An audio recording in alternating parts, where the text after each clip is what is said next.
RealTalk USA. Hello and welcome to RealTalk USA on 105.3 Afro FM. Here I am, Yaman Haile Selassie, and Chris Mead from the USAU, of course. Chris, how you doing? I'm good, Yaman. How are you doing? All good. You know, it was a tough weekend here in Ethiopia, and before we get into today's show, I wanted to acknowledge the difficulties and challenges that Ethiopia is facing right now.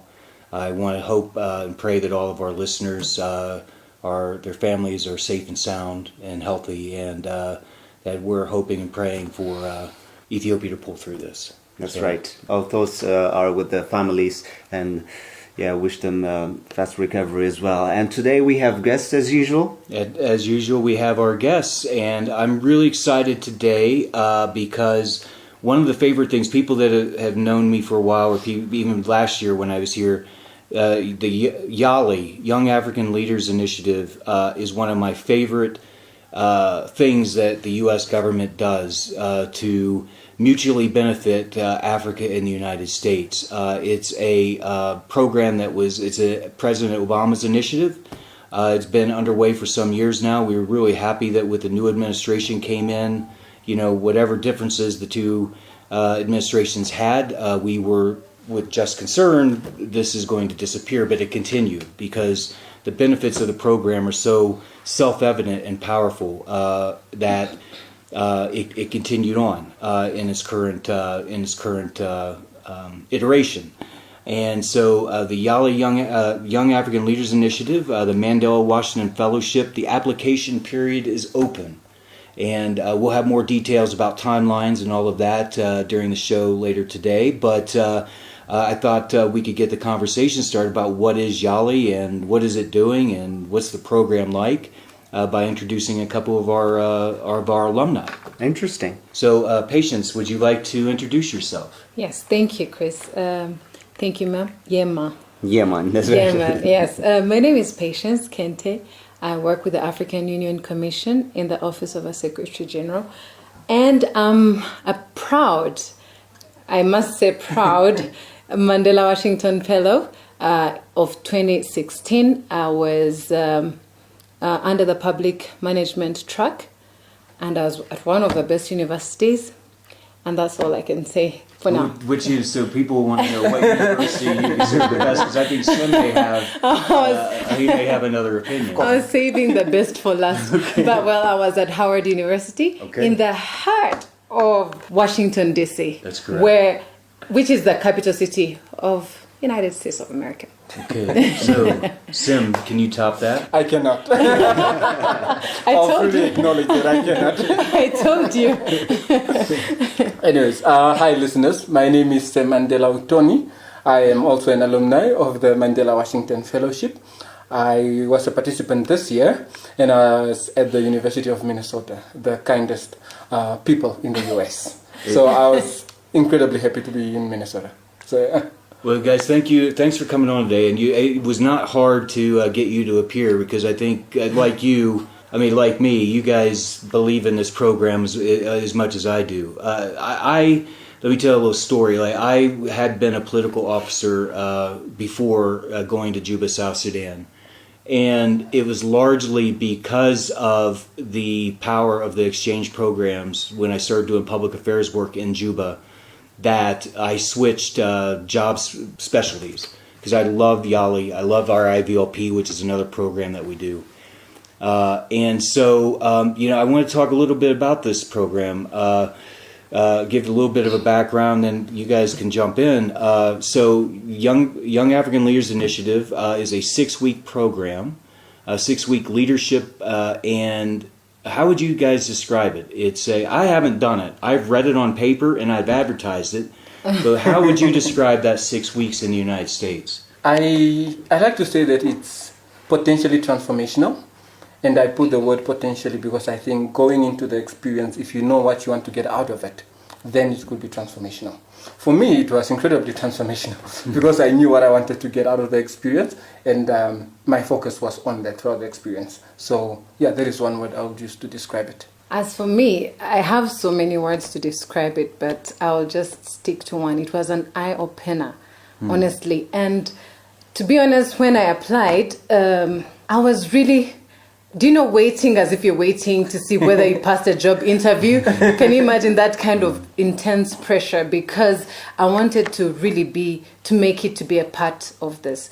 And those of you who are part of it know how rigorous the selection process can be and how many young people actually want to be a part of it. So when I finally got to know that I was chosen, I was selected.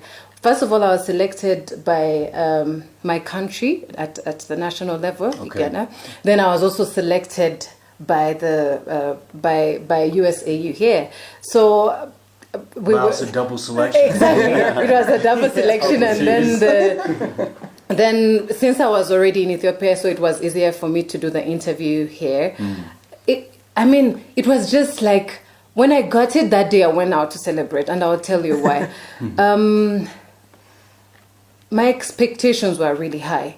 And to be honest, my expectations were met, at least most of them. The network experience that you have. We go to so many meetings and stuff like that. But the difference with YALI is you not only make networks at national level, but at regional level, at continental level, all in one place. To me, that is what I call a use of your time. You benefit so much in so little time, 6 weeks. And another thing is the capacity building, because we are chosen because we are already leaders, but the program makes you better, right? They see what you're good at and try to enhance that. That's why we have different tracks, one for the public management, one for the entrepreneurs, and one for the civic leadership. Yeah. So that's why they categorize us, so that they can bring out the best in each one of you in different categories. So for me, it was a life-changing experience, I should say, because the last point I'll end with on this is it reinvigorates you. The program reinvigorates you. If you've had people get tired. Yes, people get I'm exhausted. Chris, thank you so much for bringing that up. We come from countries where some of us, it's poor health sector, the leadership is something else. We have our young people, thousands and thousands dying, crossing the Med Sea for a better future. We have different, all of us in our different African countries have different challenges. Some are similar, but some are different. So sometimes as a young leader, you lose the faith, you lose the motivation. But when you go for YALI, you come back and you feel like you've started all over again. The passion just comes back to do something for your community, and reminds me of we start looking now, what can we do to change things? We are already like that, but it's died out because of all these things. But when we come to the YALI program, you come back transformed, like Mandela said, transformed in that you want to change everything in whatever little way you can. So personally, I think that network, right? Probably yes. Also when you come back, right? Sem is not. He's just recently back, but one of the criticisms of the program that we hear is when people come back, they come back all this fire and energy, and then they reach out to the embassy and they don't get their email returned, right? It's just so it happens. It's just. And that's a lack of capacity from our own. This program was not expected to explode like it did. I think people they always thought it was a great idea, but they were in the initial years didn't know whether it would succeed or fail. And so they have all these empowered young people coming back wanting to do all these different things, and sometimes we can respond to that, and sometimes we can't. Sometimes we have money, sometimes we don't. So I know I've heard the criticism that, man, I came back and I wanted to do this and I wanted to do that. Chris, let me stop you right there, because it depends anyway on what lens you look at it. Because personally, I think that there is part of the reason I love this, the fellowship, or even being a Mandela Washington Fellow, because there is continuity. I'll even give an example. Ever since I came back, that's 2 years ago, I've been in touch with the fellows. First of all, we have a WhatsApp group. Second of all, we have a mailing list where people share opportunities, people share training opportunities, job opportunities. There's no lack of, you understand what I'm saying? There's no lack, even from the embassies themselves. We wouldn't be here if you hadn't reached out to us. That's right. You know? That's right. And the reason you know us is because we are Mandela Washington Fellows. And not everyone has the opportunity to be that. So I think personally there's continuity of the program and mostly between the fellows themselves. Even here in Ethiopia, I'm also privileged to be a part of the Mandela Washington Fellows in Ethiopia. We've had quite a number of meetings, and people are planning, what do we do? How do we go about this? When there is an opportunity, someone drops it on WhatsApp. Guys, I'm looking for for example, a civil engineer doing this and this right now. Send me a contact. Now that means that we'll never run out of opportunities that we share even in our own networks.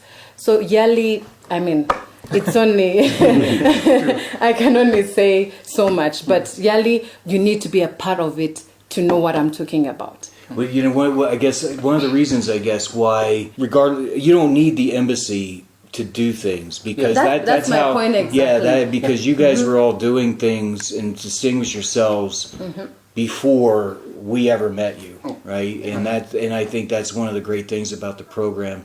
So let's back up a little bit and give a little bit of the background. Patience, you mentioned the 3 tracks. So let's give a little bit of a framework for what YALI is. So YALI is a 6-week program in the United States. And can you describe what the 6 weeks was like? What was encompassed? What took place during those 6 weeks in the United States? Okay. So how it looked like for me, for the public management track, I think it was more or less the same. So you have, essentially we had trainings in the mornings for the 6 weeks. So we would have... What kind of trainings? So trainings surrounding the theme of public management. So someone would come in and speak to us about public achievement, public policy, leadership in general. We had some trainings on financial aspects like financial planning and so forth. We had training on kind of like, institutional reform and all of these topics. So you have that in the morning. So someone comes and gives you training on that. In the afternoon, what we did, we usually had field visits. And we went to a variety of different NGOs and religious institutions of the US. So we went to different NGOs, we went to a couple of health institutions, we went to different international companies as well. So, and then through that we kind of learn how these public institutions operate. And then hopefully with the concepts that we learn in class, we're able to see how they're put in practice when we go out in the afternoon. So that's kind of how that was scheduled. Also, one component that we had a project management component where we were divided into teams and we were given a budget and we had to create an experience for the other fellows, which was incredible because you get hands-on project management and kind of leadership training there. So we're in a team of about 6 or 7. We created an experience for the other fellows, and then the other fellows would rate us, would give us feedback and so forth. And I thought that types of hands-on approach worked very, very well. And of course, there were several, I even forgot how many networking opportunities. Like every week we had like 2 or 3 dinners that we're invited to. Number one, when you go on this program, you are like a VIP.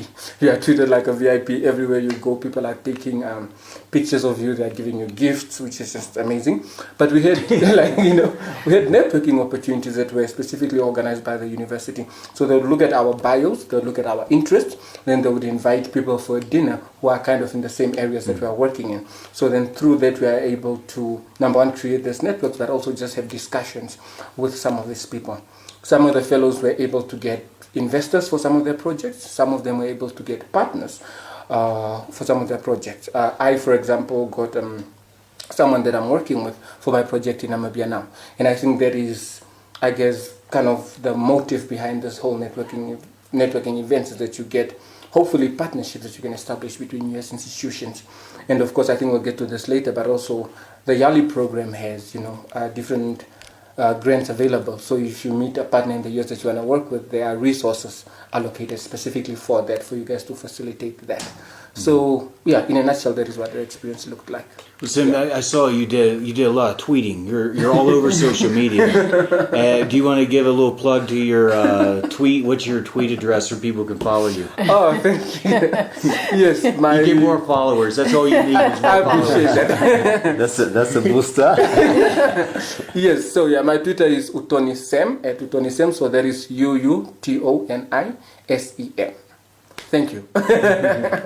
Shameless plug. Follow Uutoni Sem. Follow Sem here, and you can learn more about him and what he's up to. Patience, he did the public management track. Were you public Yes. management as well? Yes. Okay. Fortunately, he said most of the things already, but I'll just pick up from what he said. Most of the things, since we're on the same track, we're the same. For example, for me, for our cohort, we did like servant leadership. So that Howard University is probably one of the best. They give one of the best programs. I said one of the best, meaning I don't know what the other universities do. I want to give them a shout out. I hope they will listen, or one person will tell them about this. And I'll say this because from the beginning, when you arrive, actually before you arrive, they send you the requirements. Then they send you a full program for each day. So you already know what will happen on each day of the week that you will be there. And like Mandela said, it was really, really, really intense. Now, as coming back to that servant leadership, about policy formulation, communication, I'll just point out two and give vivid examples of things that I learned from, because we did like 1,000 things, but what some of my take homes were. We studied about servant leadership and how we can be leaders but servants rather than, leaders who, the typical kind of leaders that most of us have, honestly. I'll give an example as well. As a follow-up to this servant leadership lesson that we had, we went to a shelter in the US. It impacted my life so much that someone could use a simple idea to change people's lives. And this is how the shelter works. The CEO or the leader of that shelter just looked at his environment and noticed that people were suffering. People didn't have what to eat. People didn't have housing. People didn't have even basic chairs in their houses. People didn't have, a bed to sleep. People didn't have money enough to buy clothes and diapers for their kids. So what this gentleman does and his team, they encourage. They opened up a sort of warehouse, big warehouse, and then they encourage people who have such things that they don't use anymore, like furniture, baby clothes. Some people use baby clothes for less than a month and throw them away because the baby is now grown and stuff. So he collects all these kinds of things: clothes for adults, clothes for kids, furniture, TV screens, mention it, all kinds of household items, refrigerators. So you see, it is from the community itself that people are helping, but someone had to bear the idea. It looks like a simplified idea, but it has changed people's lives. What does this teach me as a young African leader? You don't need millions of dollars or of money to make a change, because what this gentleman and his team did, they conceived an idea and they let people and the community work to transform the people in their area. With so little, you can actually transform someone's life.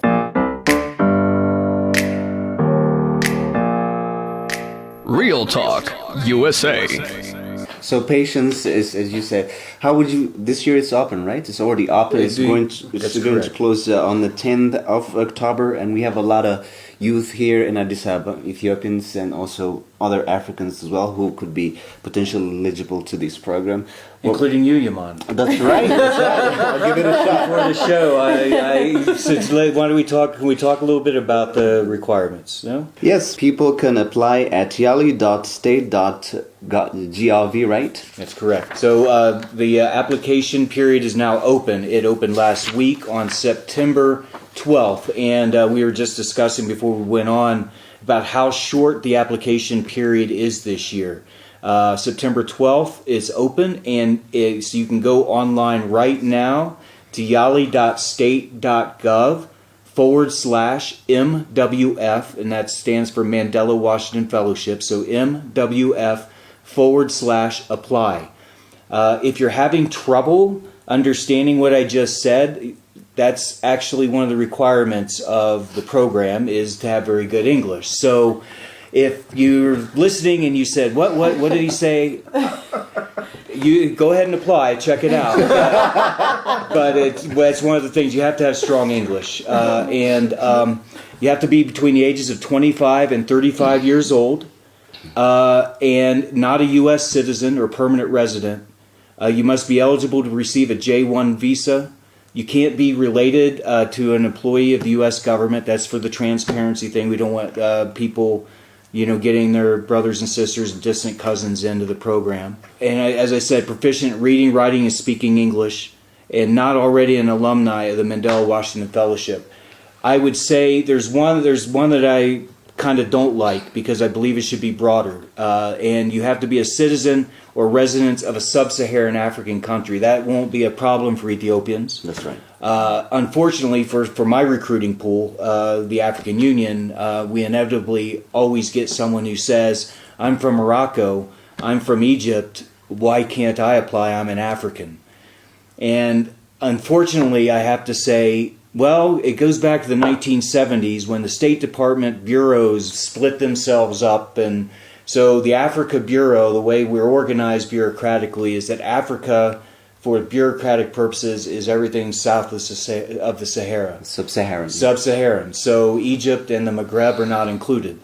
I don't like that, but it's our policy. And I hope at some point that the United States State Department will adjust and begin to view the world. The Saharan Desert is not the barrier that it used to be, and the challenges that Africa faces now, it's continental. It's not migration, countering violent extremism, economic development. All of these things are intertwined, just like they are everything. The world is much more interconnected than it used to be back when the Bureau was figured out. So anyways, not necessarily a problem for Ethiopians, but for listeners who here at the AU, that's a problem.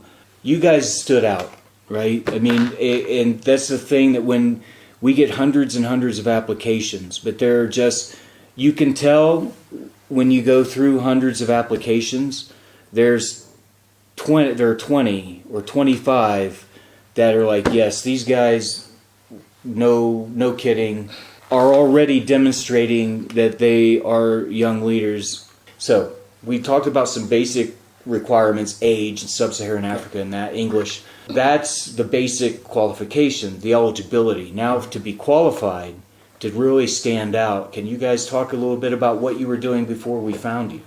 Okay. Before I get to the one thing I want to say is, like I said before, I'm 24 years old. When I applied, I was 23. But I was still selected. So for anybody that's out there, you are below 25, you think this program could help you grow, you're extraordinary, please apply. You will also be given an equal chance. Yes. So let me go and say, I know there are people out there that have applied multiple times and have been disappointed multiple times. I understand at some point everyone's got to make a decision to not try again and just move on with their lives, but we have taken a number of people that has been their second or their third try. I got into the Foreign Service on my second try. I just completely botched the oral interview the first time, so I had to start all over again. I got in, when I took the Foreign Service exam, when I was there doing the second oral, I met somebody there who that was their 6th time there, and and at some point, you just got to pull the plug and move on, right? But if this is something you really want to do, try it again, and research, try to find people online or ask for get some help. You need to write your own. You need to write your own applications. Yes. We can tell. And we do check for plagiarism, and unfortunately, some people I've disqualified people before for getting caught taking something online and putting it in their application as if it was their own, and so you may slip through, but that's not leadership, right? I mean, that's part of character, and it's not as if we know that.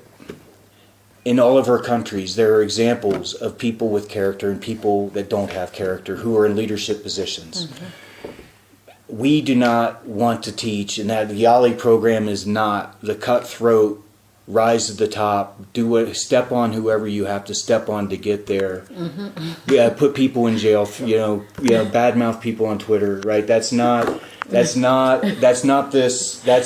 leadership model. This is the other. This is about people who truly want to, and we find them by seeing what you're already doing. Mm-hmm. That's the best indicator.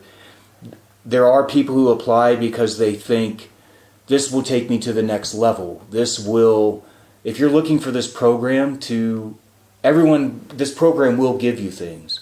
But if you think you need this program and this is the thing that's standing between you and being successful, this is not for you.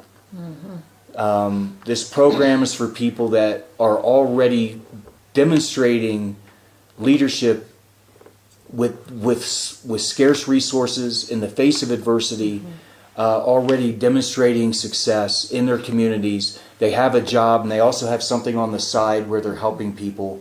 Yeah, no, you're completely correct. So, like Chris said, it's about doing what you can with where you are. Something along that lines. So what was I doing before this? So I was doing a couple of things. I think 2 things that I want to highlight here. First of all, I have a company in Namibia, and the company basically focuses on literature. And what we do is we help young and upcoming authors in Namibia, number one, to publish their books. And the ethos of the company is really to promote African literature, because most of the books that we have in our schools are not African. Most of the books that we buy in our shops are not African. While there's nothing wrong with that, there's also a need for us as Africans to tell our own stories. There's a need for the young kids growing up who possibly want to become authors. They need to know that this is able, and I'm able to do this. And of course, they can get that if they read a book from Europe or the US. But when they read a book written by someone from their country or their constituency, I think that conviction becomes even stronger. So that's what we are doing through the company. What's the name of the company? Is there a website? There is no website. Okay. The name of the company is True Stone Review. And we are everywhere still: Facebook, Twitter, LinkedIn, Instagram, still building the website.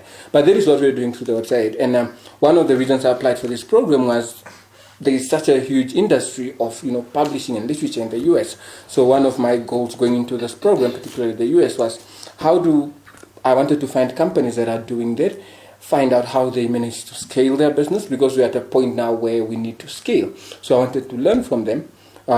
What approaches did they use when they were scaling? What were they outsourcing? What were they not? And all these technical things. And I was able to do that. And so that is just one of the things that I was engaged in, that I'm still engaged in now. But the point is, you need to be engaged in something before you go. This is in addition to you working here at the African Union. Yes. This is in addition to working at the African Union.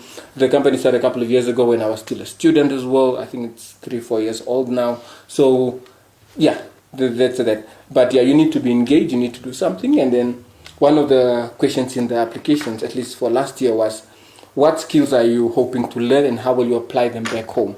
And that can only be applicable to you if then you are doing something tangible. When you're saying, now I'm doing this with my company, I hope to learn A, B, and C so that I can transform my institution in this type of way. So, So as a reviewer of applications, there's a real big difference for me between someone who I am going to take the skills that I am going to learn in the United States and apply them to my NGO to help underprivileged kids, or to scale my business, or to improve the way we do outreach at my intergovernmental organization, versus someone who says, well, once I get these skills, then I can start doing the things, I can start pursuing my dreams, but I want the skills now, right? I need those first. There's a real big difference between when I review it, just when I'm reviewing applications. So the program is, I think we should see it as an enhancer. Yes. Enhancing, number one, the skills that you already have, that you've already demonstrated through what you're doing, but also enhancing you as a person. So you did even mention your book that you had written. Oh, yes. I have an autographed copy of it. It's truly unbelievable. Yeah, no, it's truly unbelievable. Plug your book. Yeah, so my book is called The Extraordinary Aftermath. You can find it on Amazon. And it's the subtitle for that is The Story of the African Child, which goes back to what I said in the beginning. As African people, we need to write our own stories. The young people growing up need to read the stories of our own people, our stories of, triumph, perseverance, and so forth. And so that book really came out of that place. And although one thing I also wanted to emphasize, that usually people write books when they are much older in life, because the assumption is that you have much more wisdom by then, which is true. But also, I think as young people, we also need to share our experiences so that our peers can also learn from us and, see how to, I guess, navigate through this thing we call life. So Patience, so I didn't have the privilege of interviewing you. That was a predecessor of mine. So when he found you, like when he was going through the applications, what was it that jumped out? Like if you can toot your own, toot your own horn. If you can toot your own horn, what was it that separated you from the pack?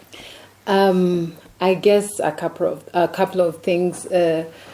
One thing, when I was writing my application, and which I think that the young Africans that are going to apply for the program should do, is like Mandela just said, you have to put what you have done, not what you're intending to do or how you will get there or the dreams you have to transform the continent. No, you have to put what you are already doing. Then, and like Chris said, they can tell from how you're writing that you're either lying or that you have actually experienced or done these things. What the fellowship found me doing, I was already in the office of the Secretary General, but I'd done quite a number of things here at the AU and back at home. Here at the AU, in the different offices where I've worked, I'd conceived a number of ideas. For example, a Women in Business Linkages Forum, which really, if I can say it in one word, was to connect women doing business in Africa to see how then they can work together, how they can, do cross-border, cross-border trade collaborations, how they can help each other out, because sometimes it is intense for the woman in the business environment. So also the same related to that Youth Linkages Forum, Youth in Business Linkages Forum, which brought over 80 or 100 young Africans from the different countries who are already doing something in their countries in entrepreneurship, to see how they can work together, also promote this cross-border trade. And also, apart from that work-related stuff that I was doing at home, when I went for leave, I'm a mentor. I mentor young women. I've signed up with many organizations to mentor young women, mostly in my country, and I hope it can go like continental soon. But so far I'm doing for my country, where I personally, my story, honestly, is that I come from a very humble background, but through all the barriers of you can't make it, through all the barriers of struggling to get fees to take me to school, sometimes, going back, being chased for school fees, you go back home. Being a young woman in some of our countries. It's just breaking the barriers and finding myself, I don't know, in government and then later on here. I would say it's a story that young women like me, who are the majority in Africa, need to know that no matter what you are going through, no matter if you have 1 meal a day, as long as you are focused on what you want to achieve, if you say you can make it, if you put it in your head that you will make it, you'll go through all these things and they will not break you. So I've been able to mentor quite a number of young women, telling them they have to put education first. My message is actually education, because without the education, then there's no opportunities, and without the opportunities, then what are you? So also trying to see how we can get young women to go to school in the first place, because it's not something easy in most of our countries. Maybe parents are struggling, and so working with different organizations to see how can we take young women to school. Also, the other thing I still do, even if I'm here, I've always been passionate about real estate. And I've always wanted to make it big young, if you know what I mean. Because there is a stereotype that you have to be 50 to make it in life, or 50 and above. And in most of our places where we come from, it's a reality that people start making it when they're 50, 60, and they don't have the life to enjoy it. I'm closer and closer. So one of my dreams or my determinations my push factors has always to be make it big young.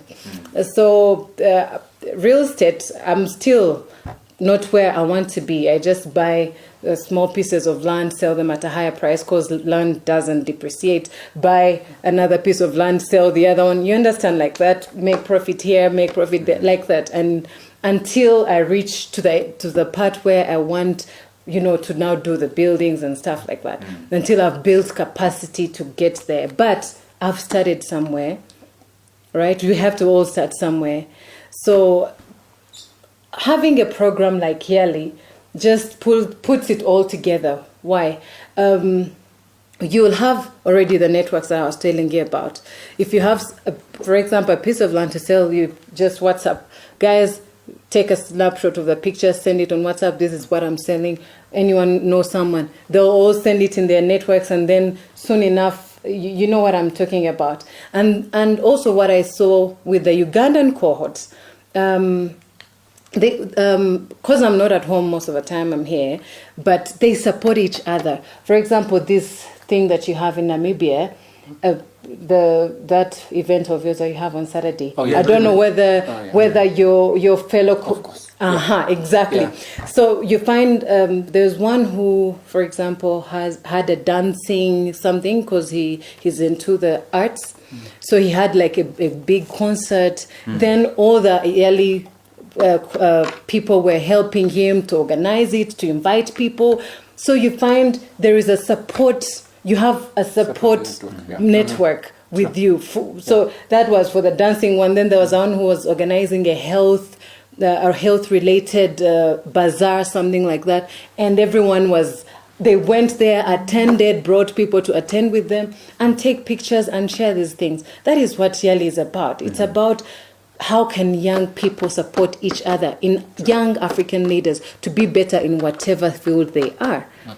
So that was about me before I came to YALI.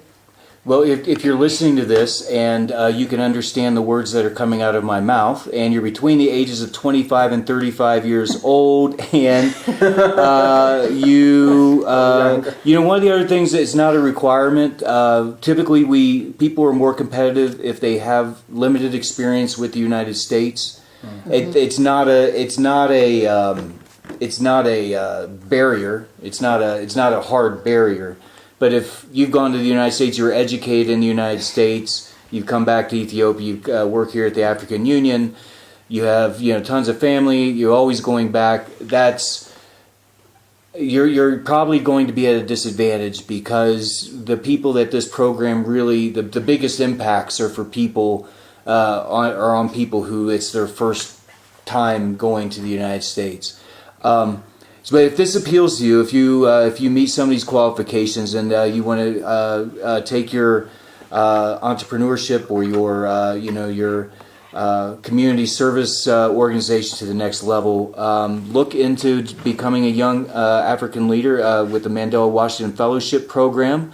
YALI.state. YALI is YALI .state.gov. It's GOV/MWF/apply. APPLY.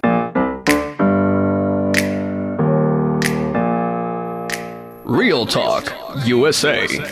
Sem, I wanted to ask you one thing. You have an event going on. You mentioned this weekend. Can you? Yeah. What is that all about?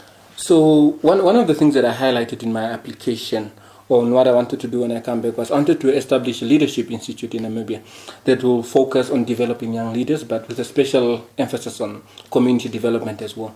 So kind of establishing intersections between leadership development and community development, and seeing if leadership development truly does lead to community development, and how we can, if it does, how can we empower young people more to go out and create sustainable change in their communities. So I've established an organization for that. It's called APPLY, actually, with an I, which stands for African Pathfinder Leaders Initiative. The reason why African is there is because the vision is pan and pro-African. Mm-hmm. So the launch is this coming Saturday on the 29th. Not this coming Saturday, next week Saturday on the 29th. And like Patience said before, I have the support of my YALI members. I actually have someone from the Namibian cohort who sits on the board of my organization. Someone from the YALI cohort is moderating a panel at the launch, for example. And most, if not all of them, are going to be at the event to support me.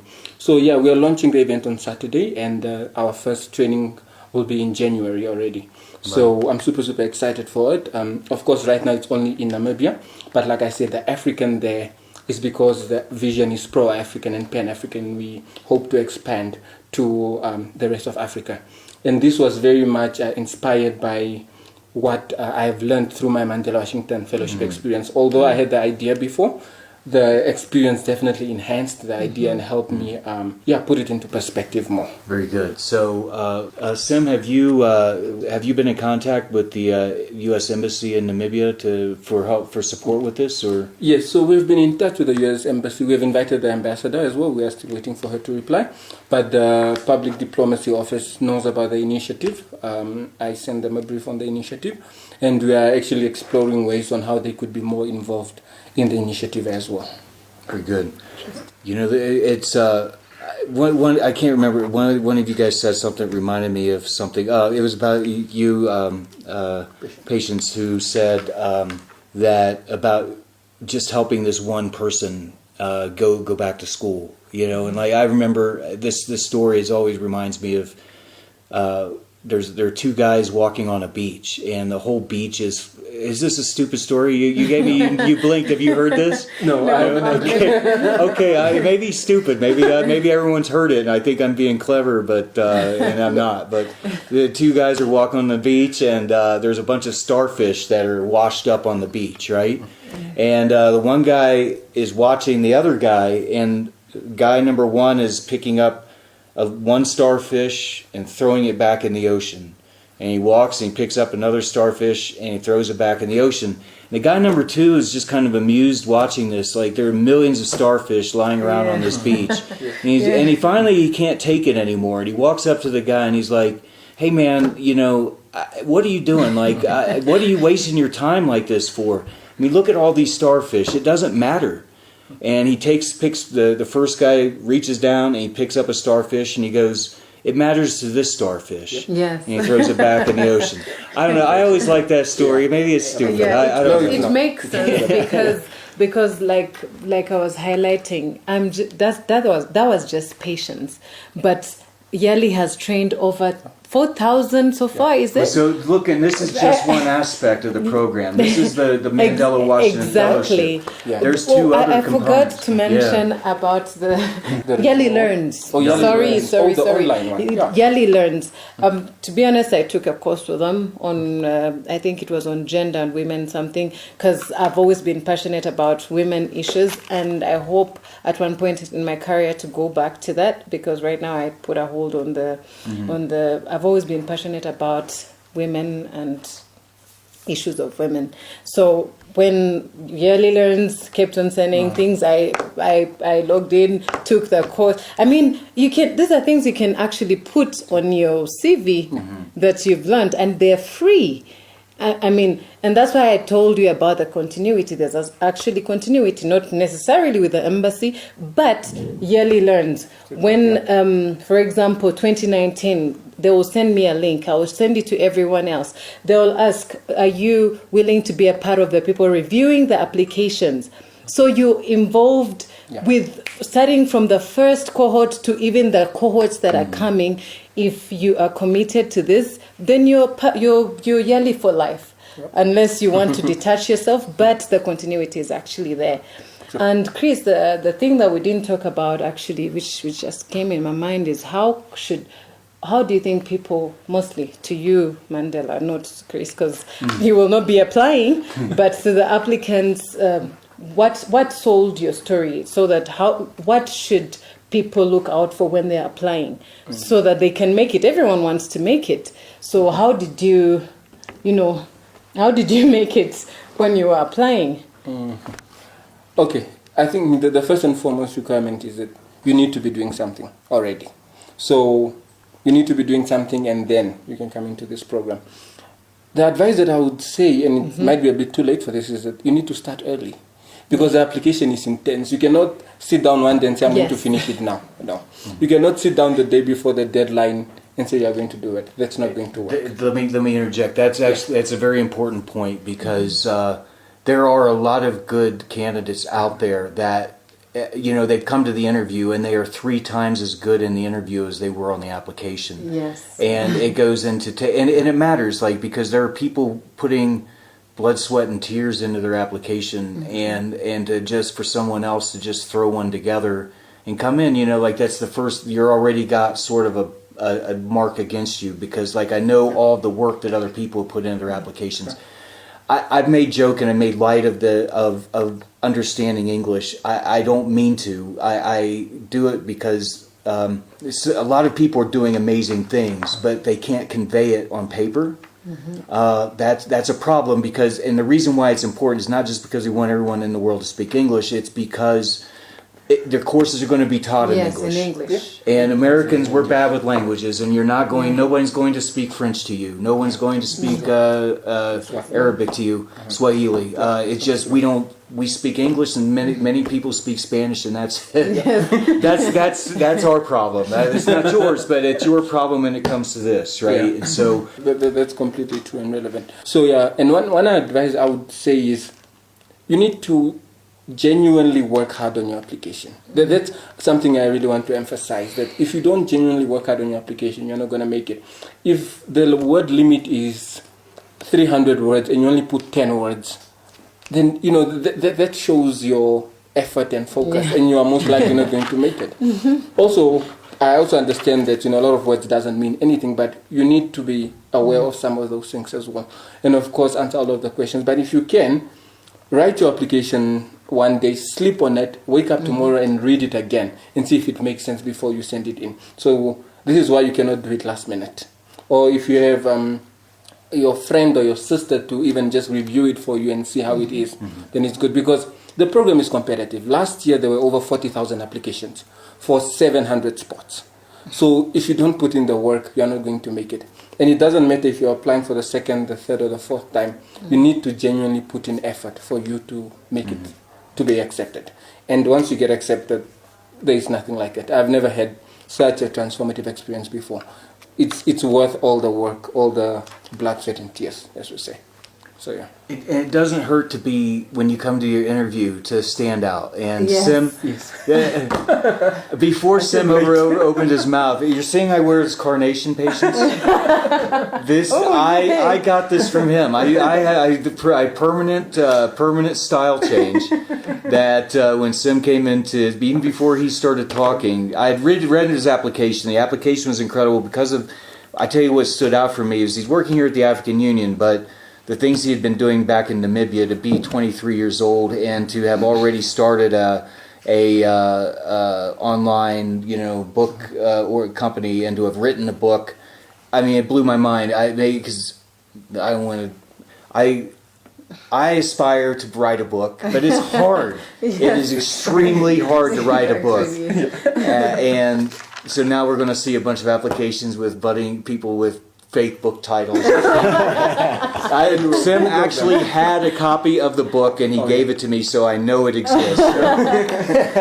And just to emphasize on that, actually, be on time. Be on time. Once you're there and you're panting, and the people interviewing you will say, "Yeah, this one is not serious." I keep saying personally because I want to share my personal experience through with YALI. I took it as a job interview. I swear. Like from the beginning, when I was doing the written interview, I did it like my life depended on it. So that when the person who's reading it says it, they will know. They'll just say, "We've called you," and that's why I brag that I got two acceptances, one from my own country and one from here. It's because probably my paper stood out. But what I did to ensure that was, people don't want to know too many stories. Just what are the highlights of you're doing 1,000 things. Don't try to put them in the little word count they're giving you. What is it that, mostly the things that have transformed your society, that's what they want to know, not what has transformed you as a person. The real estate I was talking about, I didn't put it in my interview. That's my personal stuff. But how is what you're doing impacting the people at home? That's what they want. That's what they want to know, because they want to be sure that when they invest in you in courts, they'll be able to get the results from you, because it's not a one-way thing. It's a mutual, mutually beneficially. They should benefit from the fact that you're doing the interview. It's not for you, like Chris even highlighted this. It's not for you to now become prestigious in your village that you made it to YALI. No, it's for you to reap the fruits, like they say. So you will get that. Yeah. Yes, that's what I'm saying. You will get that. You will get that. So they're like sowing a seed. I call this like sowing a seed into us, so that then we bear fruit and reach out to many more people. It's very touching to see, all the people who, I mean, I wasn't here when you were going through it, but when Sem got it, when we were posting on Facebook, like all the congratulations of people, probably people you didn't even really knew. Like maybe some of them you didn't even like, but they came out of the woodwork, to congratulate. I mean, it's very touching. And honestly, part of the reason that YALI is credible is because of the credible process through which you go through. I mean, you don't have to know someone in government, a senior minister, or you don't have to be a minister's daughter to get in. No, it's really according to the person's ability to sell themselves, sell yourself. Like Chris was saying in the interview, brag a little bit about yourself. I mean, by brag, I mean about things you're doing, not lies, not lying, but I mean, sell yourself so that they can choose you. There's so many good people out there. And then review application. The other thing I noticed that most of the YALI fellows, they do the application, then they forget what they wrote in the application. When they get to the interview, what they're saying does not correspond with. So that means either you're lying or you're just not serious. So review your application before you go to the interview and present yourself. Be very smart, because I mean, wear a suit or something traditional. Hey, look, and if you or- can't afford a suit, it's not. No, I'm just saying. Right. I mean, some people South Sudan. Not everyone has a suit. Right? Yes. But do take it seriously. I said Do your if you best. can wear a suit or a dress or be decent. I mean, that's what I meant in short. Be decent. Take it serious, like, because it's a serious. Yeah. It's a serious program. So. Guys, I could talk about YALI for days. Yes, me too. I love the program. Again, we've been talking about the Young African Leaders Initiative, the Mandela Washington Fellowship. If you or someone you know is between the ages of 25 and 35 years old, Yaman, for example, and is not a U.S. citizen, and you would like to throw your hat into the ring to become a Mandela Washington Fellow, the application period is now open. You can go to yali.state.gov/MWF/apply. If you want to you can also find more information on the USAU Facebook page. If you followed Sem Uutoni as well on Twitter, you'll see all of the updates. You'll get all the deets, right? And we are willing to assist because part of the giving back is assisting more YALI people who want to apply for YALI to help them know the process, how you go through it. So you can reach us on social media or wherever, or on Twitter. We are willing to assist because we want more young people to be able to apply and successfully. How can they get in touch with you? Sim, you've given your contact Twitter. information. Yes. Twitter. How can they get in touch with you, patients? You can send me an email at patience, like being patient, but patience.kente, KENTE, @gmail.com. Again, patience.kente@gmail.com. It's very nice of you guys to offer and put your personal contact information out like that. So get on it. October 10th, 2018 is the deadline. There's no time to waste. Take it seriously and wish you all the best. Follow us on Facebook and Twitter. You'll get more updates. Yaman, what do you think of the program? What you heard It's today? interesting. I'm going to give it a shot for sure, but of course, no plagiarism, as you guys said. So we're going to start it too early before, so that I can have time to review. And of course, I would like to say, it's just a big opportunity to contribute and give back to the society, and of course, to see the exposure of learning from different people, as our guests were mentioning today. And go ahead before the 10th of October. Very good. Sem, thank you for being, and Patience, thank you for coming on the show. Thank you. Again, wish our condolences, sincere condolences to people of Ethiopia right now during this difficult time. Stay safe and keep believing that things will be better and things will work out. And talk to you guys next week. That's it for today, and we've come to the end of the show. Chris, we'll see you next week, and bye-bye to all of our listeners.